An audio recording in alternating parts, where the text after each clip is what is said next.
When we look to our digital future, we tend to be divided between those who view it with eager anticipation and those who are filled with fear and foreboding. Older generations, like myself, for example, are more of the latter, younger people more of the former. And this is particularly true when it comes to the malign impact of social media on mental health, especially of children and young people. As was said recently, I quote, "The greatest curse brought down on us by technology is that it prevents us from escaping from the present, even for a brief time." So who was that then? It could have been almost anyone, couldn't it?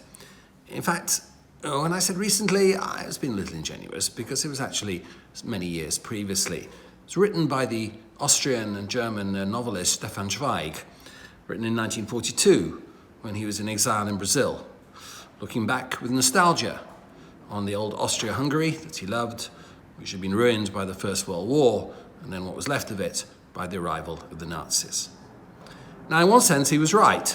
Indeed, he couldn't even imagine just how terrible would be the changes that he'd witnessed, but the worst perhaps was still to come. But it was still too dreadful for him. He and his wife took their own lives the day after he finished his novel and sent it to the publisher in 1942. But on the other hand, the lines that Stefan Zweig wrote and the changes that he was emphasizing in that quote could resonate with a contemporary audience. The fact that it could resonate with a contemporary audience tells us something as well.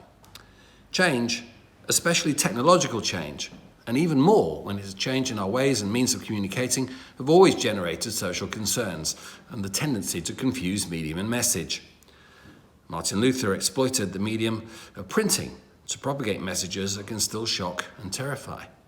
The coming of the wireless telegraph was blamed for an epidemic of physical and mental exhaustion in post-Civil War America, causing the illness known as neurasthenia. Even the arrival of the morning newspaper, delivered to the breakfast table for the first time in 1911, was regarded by the Times as the end of family life as we know it.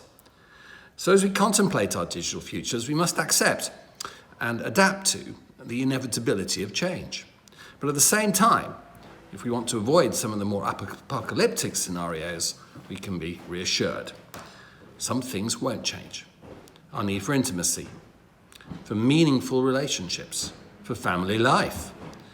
We will not do away with joy, love, or happiness any more than we will be absolved from sadness, grief, and depression.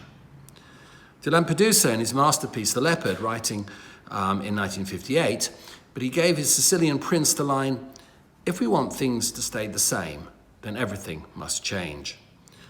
The digital future is one in which indeed everything will change whether we like it or not, but much also will stay the same.